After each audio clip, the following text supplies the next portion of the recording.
Em destaque no Panorama CBN, declarações do presidente Lula incluindo uma alfinetada em Donald Trump. A expectativa da discussão sobre a escala 6x1 no Congresso Nacional. Como sempre, novos desdobramentos da crise do Master. E a contagem regressiva para o Carnaval e para a Copa do Mundo de Futebol Feminino. Panorama CBN. Olá, bem-vinda, bem-vindo. Eu sou Nadédia Calado, essa é a segunda edição do Panorama CBN e a gente te conta em menos de 30 minutos as principais notícias do dia.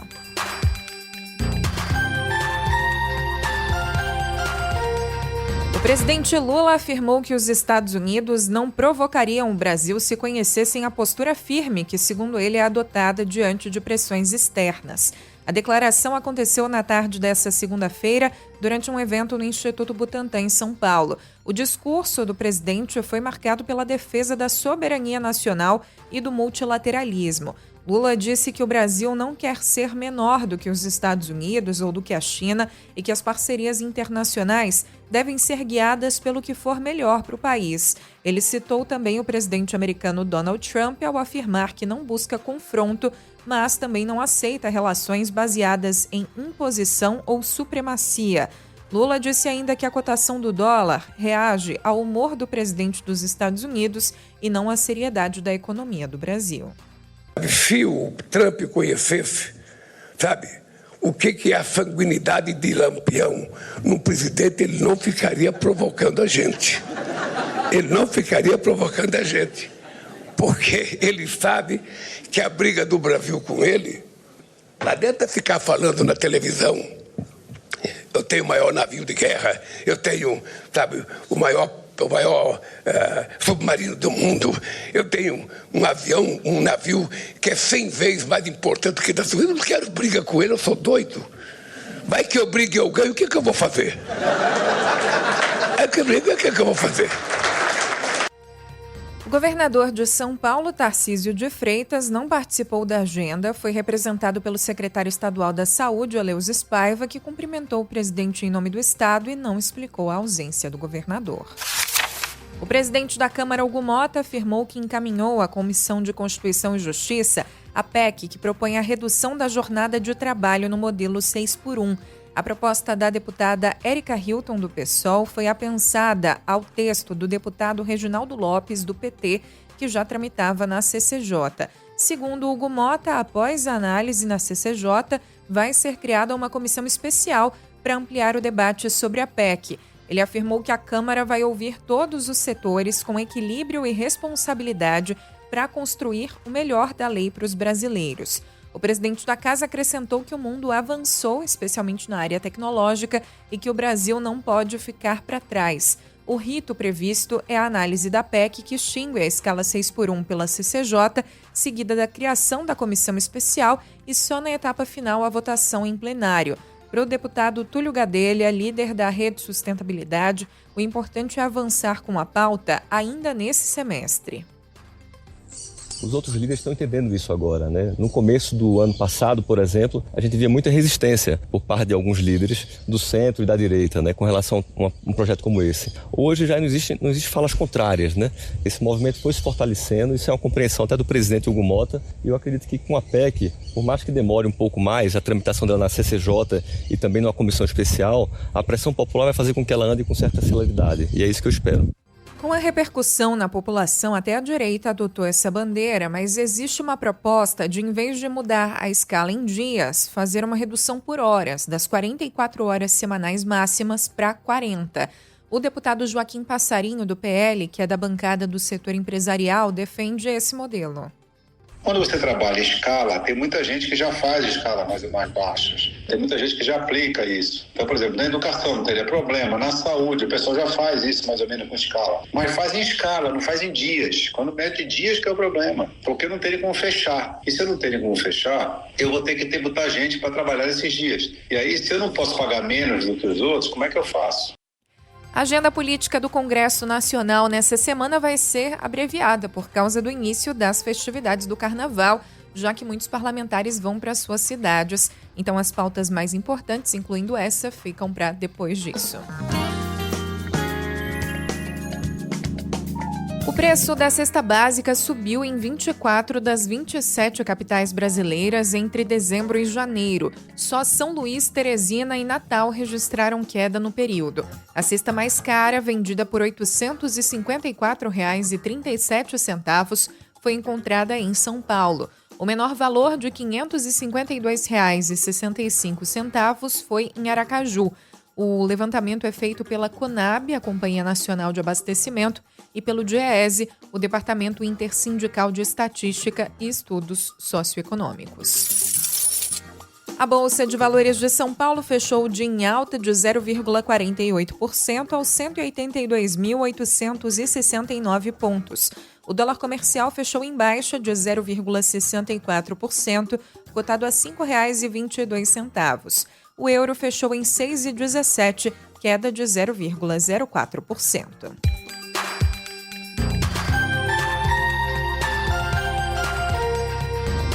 Em meio a questionamentos sobre uma eventual omissão do Banco Central no caso Master, o presidente do BC, Gabriel Galípolo, defendeu a atuação do órgão e disse que o simples fato de o banco oferecer rendimentos acima do praticado pelo mercado não é crime e, por si só, não causaria a liquidação da instituição. O Master oferecia rendimentos de até 140% do CDI, muito acima do valor de mercado.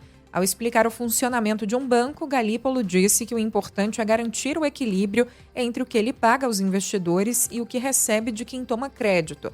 Ou seja, para o casamento dar certo, precisa receber mais juros do que paga. Segundo ele, foi essa desproporção que acendeu o alerta do Banco Central.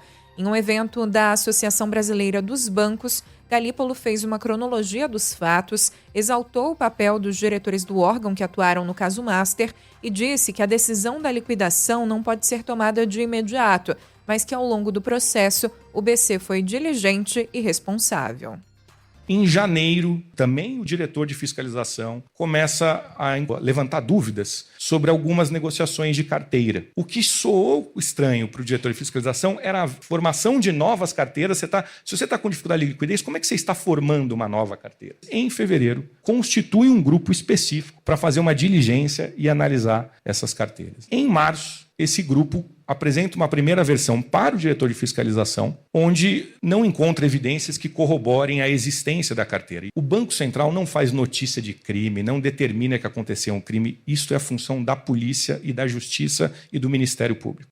Galípolo lembrou que o papel do Banco Central é salvar a instituição financeira e diz que quem deve ser punido é o responsável pelas fraudes. Ele citou liquidações mais complexas de bancos maiores na história do Brasil e comparou o Master a um time da terceira divisão. Quando o Ailton me comunica em março, o que a gente percebe é que esse é um tema que transcende o tema financeiro. Nós estamos falando de um banco S3, que tem em torno de 0,5% dos ativos. Para quem está assistindo a gente, como se tivesse um time da terceira divisão. A pergunta dos meus pares é, por que um time da terceira divisão está causando esse tipo de comoção? Mais difícil foi quem teve que liquidar o Bamerindos, o Econômico, o Nacional. Eram bancos que tinham relevância sistêmica. Galípolo ainda elogiou o ministro da Fazenda, Fernando Haddad, e o presidente Lula, e diz que está tranquilo ao saber que o BC tem a autonomia garantida. Nas últimas semanas, Haddad tem elogiado a condução de Galípolo no caso Master e Lula disse acreditar e confiar no trabalho do presidente do BC. A Comissão de Valores Mobiliários abriu uma investigação administrativa para apurar possíveis irregularidades envolvendo ações do Banco Master, a gestora de fundos REAG e outras empresas que podem estar ligadas ao caso. A apuração vai ser conduzida por um grupo de trabalho com prazo de 3 semanas. O foco é identificar práticas que possam ter colocado em risco investidores, fundos públicos e a segurança do mercado de capitais. Segundo fontes envolvidas no processo, a investigação vai analisar eventuais falhas de transparência, possíveis abusos e a condução de operações que possam ter exposto o sistema financeiro a riscos excessivos. 8 fundos previdenciários estaduais e municipais que investiram em letras financeiras do Banco Master estão deficitários. Os dados são de um levantamento feito pela Globo News, com base nos balanços mais atualizados disponibilizados pelo Ministério da Previdência Social. A reportagem levou em conta a lista de 18 fundos previdenciários estaduais e municipais que aportaram R$ 1,86 bilhão no banco de Daniel Vorcaro. Essa relação foi divulgada pelo próprio Ministério da Previdência Social quando o Master foi liquidado. Os valores aplicados por fundos previdenciários e por fundos de investimento no Master não são cobertos pelo Fundo Garantidor de Crédito. Os passivos entram na massa de credores da liquidação do banco. A lista desses fundos e os posicionamentos estão na reportagem em g1.globo.com. O presidente da CPMI do INSS, senador Carlos Sampaio, cancelou a sessão desta segunda. Em uma postagem na plataforma X, ele afirmou que o empresário Paulo Camisotti, que estava convocado, apresentou um atestado médico. Filho e sócio de Maurício Camisotti, Paulo é dono da Rede Mais Saúde, apontada pelas investigações como uma das principais beneficiárias dos recursos movimentados pela AMBEC, que é uma das associações de aposentados suspeitas dos descontos indevidos. Mais cedo, a comissão já tinha decidido adiar o depoimento do deputado estadual do Maranhão, Edson Araújo, investigado pela Polícia Federal na Operação Sem Desconto. De acordo com o senador, Araújo passou recentemente por uma cirurgia e ainda não tem liberação para se deslocar até Brasília. O programa Minha Casa Minha Vida deve contratar 1 milhão de imóveis em 2026 e mais 1 milhão em 2027. O ministro das Cidades, Jader Filho, destacou que a ampliação do programa para incluir famílias de classe média com renda de até R$12 mil vai ser realizada nesse programa que se mantém, lembrando, graças ao FGTS. O ministro afirmou também que o governo não pretende reduzir os juros do programa habitacional, mesmo com a expectativa de queda da taxa básica de juros, a Selic. A Agência Nacional de Vigilância Sanitária, Anvisa, emitiu um alerta sobre o uso de canetas para o tratamento de obesidade e diabetes sem acompanhamento médico e para doenças que não estão aprovadas nas bulas dos medicamentos. O documento divulgado nesta segunda-feira cita o aumento de notificações de casos de pancreatite associados ao uso de medicamentos como Ozempic, Saxenda e Mounjaro. Como o G1 informou, o Brasil tem 6 casos de mortes por pancreatite sob investigação. Além disso, também são analisados mais de 200 casos de pessoas que tiveram problemas no pâncreas durante o uso dos medicamentos. O alerta da Anvisa inclui todos os medicamentos que contenham semaglutida, liraglutida, tirzepatida e dulaglutida, e isso inclui todas as canetas autorizadas no país. Embora a pancreatite já esteja descrita como reação adversa na bula desses medicamentos no Brasil, a Anvisa afirma que houve um aumento recente de notificações e que as canetas devem ser usadas exclusivamente conforme as indicações aprovadas em bula e sempre com prescrição e acompanhamento de profissional habilitado. A pancreatite é uma inflamação no pâncreas, órgão que fica na região do abdômen e tem papel central na digestão e no controle do açúcar no sangue. O governo federal iniciou a vacinação contra a dengue para profissionais do SUS com a vacina Butantan DV de dose única. O anúncio foi feito pelo presidente Lula e pelo ministro da Saúde, Alexandre Padilha, num evento no Instituto Butantan, na capital paulista, e os voluntários que participaram do estudo clínico também vão receber as vacinas. De acordo com o ministro, a campanha vai ser ampliada gradativamente para a população de 59 a 15 anos ainda nesse ano. Os pais da jovem de 18 anos que acusa de assédio sexual o ministro Marco Buzzi do Superior Tribunal de Justiça procuraram a esposa do magistrado, Kátia Valesca, para contar a ela o relato da filha. O blog da jornalista Andréia Sadi no G1 teve acesso às trocas de mensagens entre eles. No diálogo, o pai da jovem disse à mulher do ministro que a família tem carinho por ela e reproduz o relato da filha. A mulher respondeu que não imaginava isso nem nos piores pesadelos, que não sabe o que fazer e que está casada há 43 anos e nada do tipo aconteceu. Depois ela colocou em dúvida o relato, dizendo que a jovem tem problemas emocionais graves, que o marido trabalhou no Juizado da Infância e Juventude por 13 anos, que é professor e convive com jovens e que ela nunca soube de nada parecido. A mulher ainda lamentou que a família da jovem tenha ido embora imediatamente após o episódio, disse, abre aspas, como se fôssemos criminosos, fecha aspas. Buzzi é investigado por importunação sexual e nega ter cometido o crime. Em nota divulgada na sexta-feira, a defesa dele diz ser um inaceitável retrocesso civilizacional a tentativa de julgar e condenar uma pessoa antes mesmo do início formal de uma investigação. Segundo o depoimento dado em 14 de janeiro à Polícia Civil de São Paulo, a jovem relata que o assédio aconteceu durante uma viagem à casa de praia do ministro em Balneário Camboriú, em Santa Catarina, no início desse ano, dentro do mar. O inquérito foi notificado ao Conselho Nacional de Justiça e enviado ao Supremo Tribunal Federal, já que Buzzi tem direito ao foro privilegiado. A academia onde a mulher de 27 anos morreu após entrar numa piscina durante uma aula de natação na zona leste de São Paulo não tinha alvará de funcionamento. O local foi interditado nesse domingo pela vigilância sanitária. Segundo a polícia, a principal suspeita é de que Juliana Faustino tenha morrido ao inalar uma mistura dos produtos químicos usados para a limpeza da água. Investigadores encontraram no local um balde com cerca de 20 litros das substâncias combinadas. Parentes contaram que o casal sentiu falta de ar e ardência nos olhos assim que entrou na piscina no sábado. Juliana fazia aula de natação com o marido, Vinícius de Oliveira, de 31 anos, quando os dois notaram que a água da piscina tinha cheiro e gosto anormais. Eles comunicaram ao professor responsável que se sentiram mal e todos os alunos se retiraram do local. O consultor financeiro Renato Luiz contou à reportagem da CBN que a mulher dele está internada na UTI porque também passou mal após entrar na mesma piscina no sábado. Outras 2 pessoas que tinham sido internadas por também se sentirem mal no mesmo dia já receberam alta.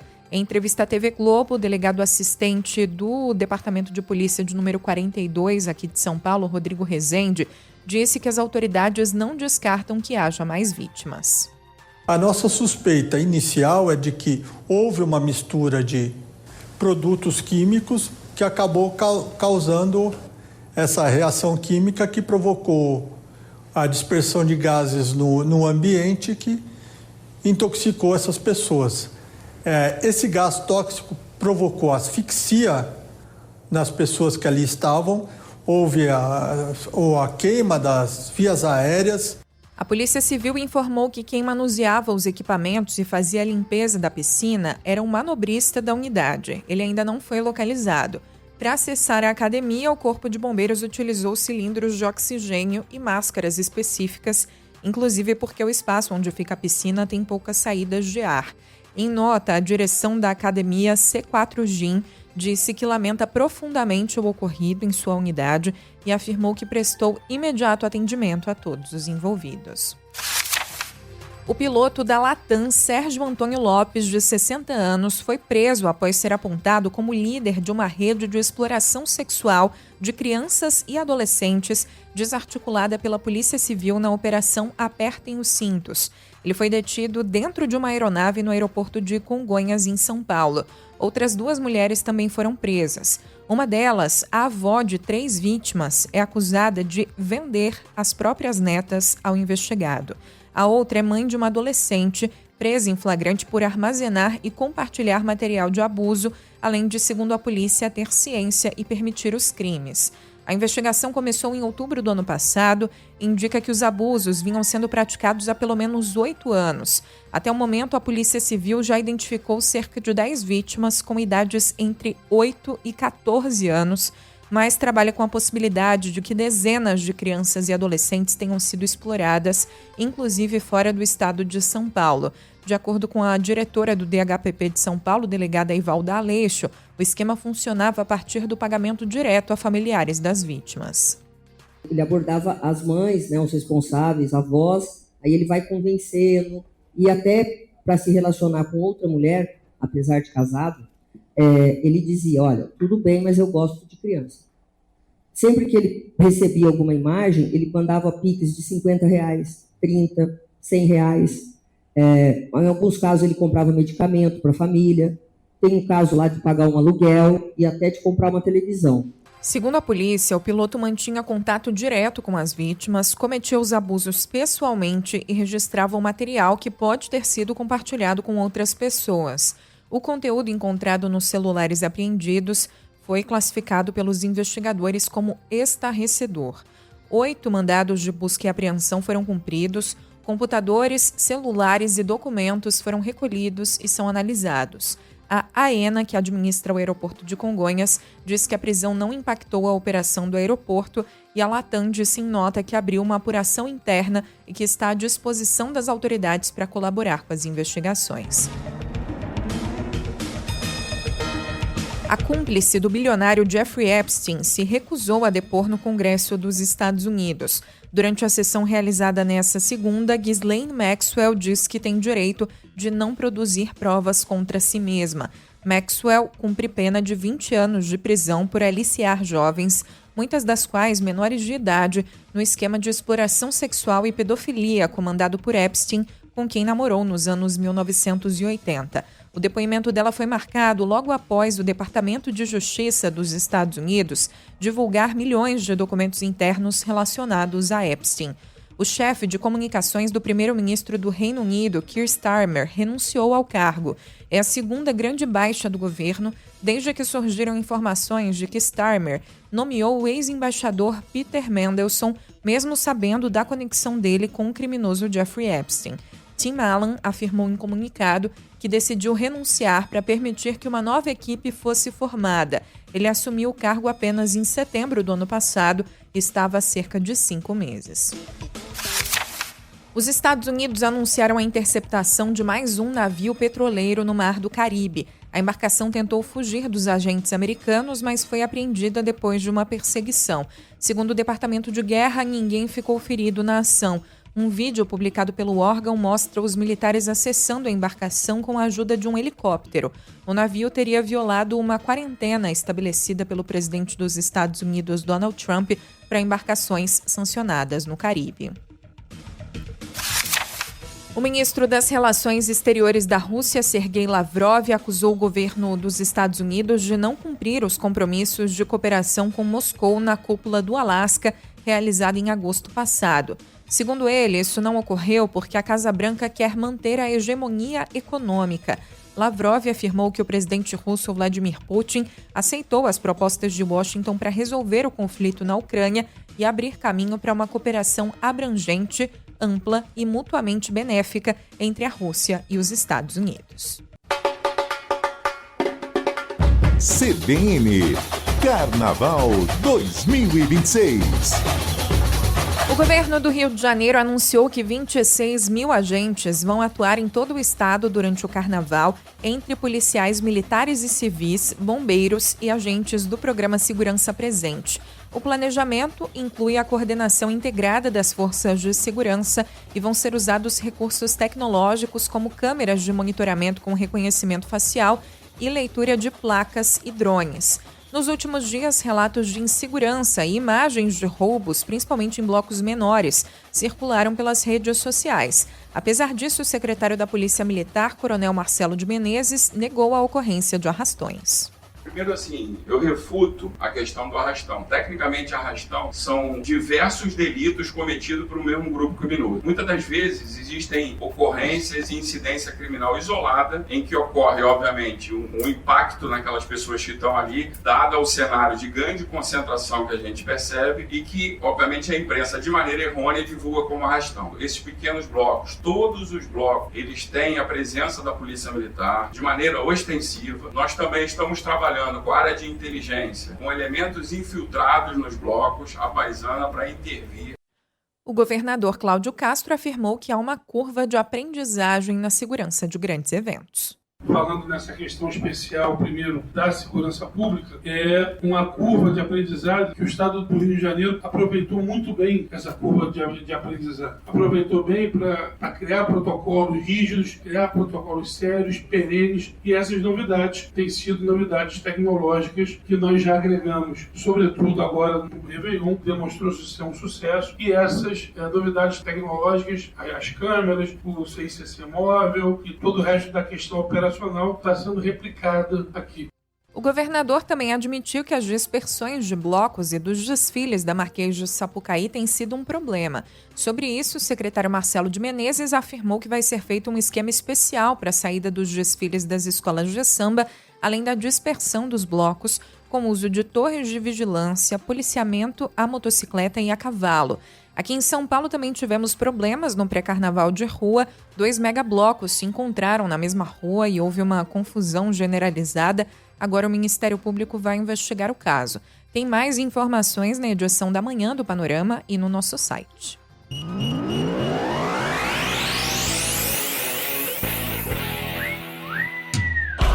A FIFA começou nessa segunda a contagem regressiva de 500 dias para a Copa do Mundo Feminina de 2027 no Brasil. Para marcar a data, a entidade divulgou os pôsteres de cada uma das 8 capitais que vão receber os Jogos: Belo Horizonte, Brasília, Fortaleza, Porto Alegre, Recife, Rio de Janeiro, Salvador e São Paulo. Cada cidade sede conta com 4 painéis criados por artistas locais, por mulheres. As imagens retratam momentos de comemoração, lugares históricos de cada uma dessas cidades. Essa é a primeira vez que o Brasil recebe a Copa Feminina, torneio que vai ter 32 seleções e vai ser realizado de 24 de junho a 25 de julho. As imagens estão lá no nosso site cbn.globo.com.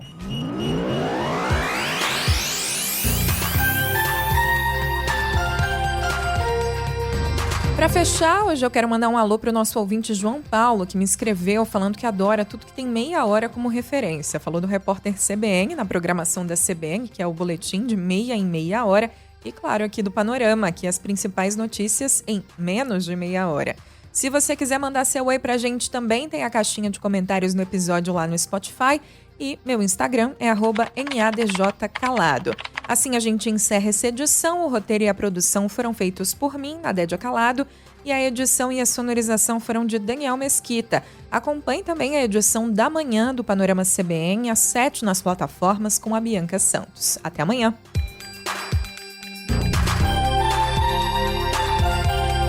Panorama CBN. As principais notícias do dia em menos de meia hora.